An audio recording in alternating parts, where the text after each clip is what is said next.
On se retrouve pour une nouvelle vidéo sur Dragon Ball, plus précisément sur le méchant qui nous a révélé le Gohan qu'on aime. Tu sais, celui-là qui avait la classe jadis. Et quand je dis jadis, bah tu te rends compte que ce Gohan nous manque. Alors Gohan, réveille-toi, prends tes couilles et va au combat. Bref, je veux bien sûr parler de Cell. D'ailleurs, il est possible que tu saches tout à son sujet ou sur les secrets de la saga. Mais Osef, mate la vidéo pour le fun et surtout détends-toi. Et si c'est pas le cas, un petit doigt dans le boule n'a jamais tué personne. Sans plus attendre, commençons.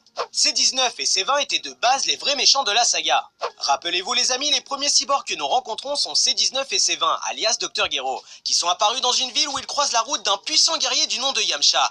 Là tu sais que je troll, il s'est fait aspirer son énergie comme une vulgaire poussière contre un aspirateur. Enfin bref, apparemment quand Akira Toriyama avait commencé l'histoire, C19 et C20 devaient être les deux super vilains de l'arc, mais l'éditeur n'était pas impressionné du look de nos deux cyborgs, car pour C20 il était simplement un vieil homme avec un look trop banal, et pour C19 il était qualifié comme une grosse poupée de porcelaine bien grasse. Et franchement pour le coup merci à l'éditeur, car sans ce choix l'histoire aurait peut-être souffert de diabète et de cholestérol. C17 et C18 étaient également sur la liste pour être les deux super vilains de l'arc. Vous savez tous que Cell n'a pas fait son apparition après C19 et C20, puisque les deux nouveaux méchants que nous rencontrons sont les deux cyborgs qui ont anéanti le monde de Mirai Trunks. Je vous parle bien sûr de C17 et C18. Et pour le coup à ce moment-là de l'histoire, rien ne laissait paraître l'arrivée de Cell, car pour Mirai Trunks la cause du problème venait de nos deux jumeaux. Et bien si je vous dis qu'encore une fois Cell n'était pas prévu au programme, vous me croyez? Apparemment lorsque l'éditeur de Akira Toriyama a vu nos deux cyborgs, il voyait juste deux enfants qui n'étaient pas dignes d'être les méchants de l'arc. Encore une fois le maître a dû remanier l'histoire pour laisser place au vrai méchant, Cell. Et lorsque Akira Toriyama a montré les concepts d'art de Cell à son éditeur, celui-ci tomba sous le charme,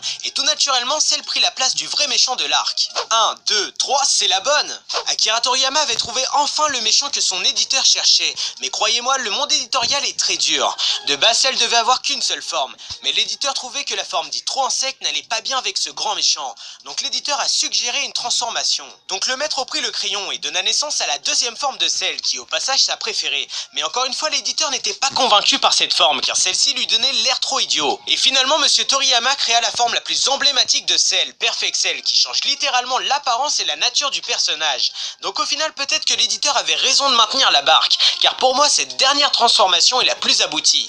L'arc Cyborg Cell inspiré des films Terminator. Le maître est bien connu pour avoir fait plusieurs clins d'œil à plusieurs œuvres ou séries dans Dragon Ball, et pour le coup on va se concentrer sur l'arc Cyborg Cell. À l'époque la science-fiction était en vogue, et quoi de mieux que de suivre la vague.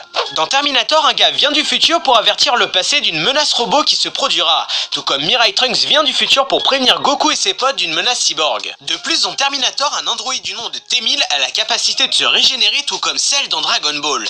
Et pour la dernière chose qui lie les deux œuvres, et bien que ça soit dans Dragon Ball ou dans Terminator, la première menace cyborg apparaît le 12 mai. Comme quoi la science-fiction a toujours été une grande source d'inspiration pour le maître. Cell et Krillin? Attends, imagine 2 secondes si Krillin avait sauvé C18 de l'absorption de Cell. La classe, non? Maintenant imagine si Cell avait absorbé Krillin.